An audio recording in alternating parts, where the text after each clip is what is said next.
Voltando a analisar a árvore do conhecimento do bem e do mal, temos inúmeras curiosidades. Uma delas consiste na oração onde o Criador nos fala o seguinte: Árvore do conhecimento do bem e do mal.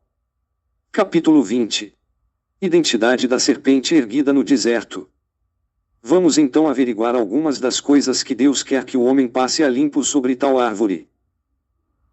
Muito interessa o homem saber se tal árvore existiu materialmente ou não, pois antes de nada devemos considerá-la como uma misteriosa metáfora, ou seja, um conhecimento implícito, mensagem de fundo que leva o homem a saber que dela veio a morte, mas também, de um modo predefinido pelo Senhor, virá a vida eterna prometida por Deus. João 3 do 14 ao 16 e 1 João 2, 25, cujo elemento estratégico é, sem dúvidas, uma substância material derivada de seu fruto vista na acidez do vinagre de maçã. Seguindo em tal caminho, que considero mais como pista, a árvore do conhecimento do bem e do mal, significa que Deus, através de sua santa sabedoria, está dizendo a seu povo que o centro da questão é o seguinte: conheçam o caminho que vos levam à vida eterna. Ou seja, conheçam a verdade, pois a verdade os libertará. Em outras palavras, de tal árvore vem o mal, mas também vem o bem a todo o povo de Deus.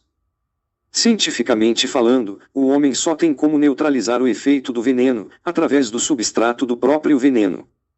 Vejam bem, por ser um assunto demasiadamente sério, vou destacá-lo em tabela. Retomando o tema. Entendendo dessa forma, subentendemos também, que tal árvore nos diz o seguinte.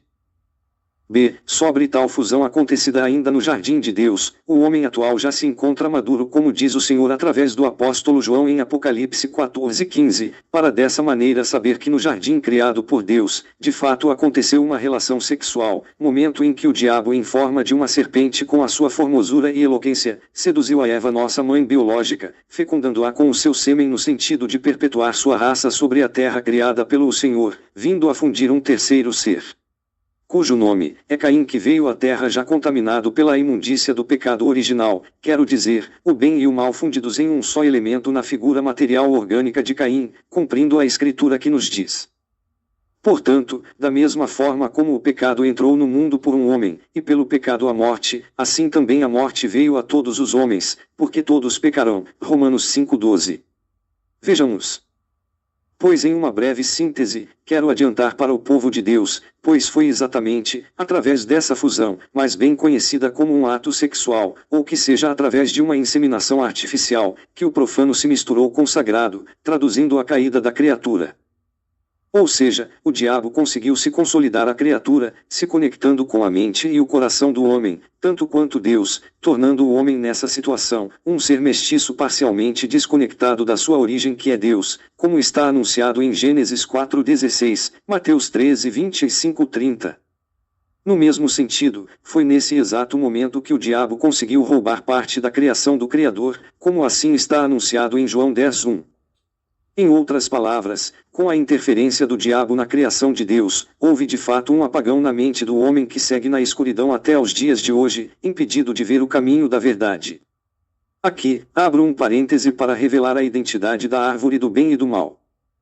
Sobre tal árvore devemos observar um detalhe muito importante, pois como já falei no meu primeiro livro, A Cura Definitiva do Coronavírus, se deve trocar a ordem das palavras que compõem tal oração, de acordo com os acontecimentos dos fatos.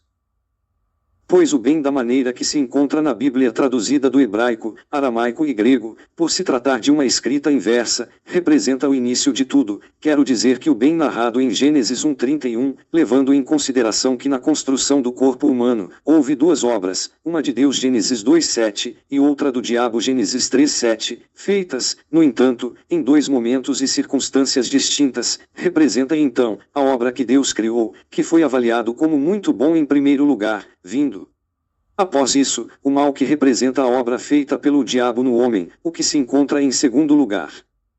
Sendo que na ordem primária, os fatos coadunam com tal oração, haja vista, que entre do que criou Deus, em Gênesis 1:31, e o mal feito pelo diabo em Gênesis 3 do 1 ao 24, está a árvore em Gênesis 2 do 1 ao 25.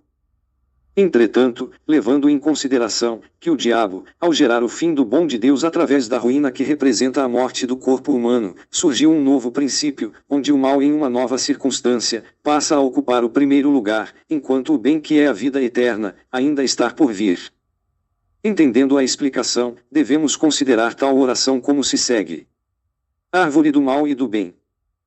Árvore do mal e do bem, significa uma indevida junção do profano e sagrado fundidos em uma mesma peça na figura de Caim. Mas qual o efeito final de tal união? A efeito, tanto Deus como o diabo, estão originariamente conectados com a mente e o coração do homem, dividindo, no entanto, o mesmo aparelho de reprodução humana, mais conhecido pelo nome de testículos e ventre materno. Neste cenário, se vê Deus com a sua promessa de salvação que é vida eterna, enquanto o diabo, por sua vez na tentativa de se perpetuar, influencia o homem mediante promessas de riquezas terrenais, porém, tendo como o prêmio final a morte eterna do corpo humano, através de bactérias e vírus de toda classe, que vêm de inúmeras maneiras a enfermar a carne levando finalmente à morte fatal do corpo humano. Com mais detalhes no capítulo 21. A boa nova está aqui, conferem.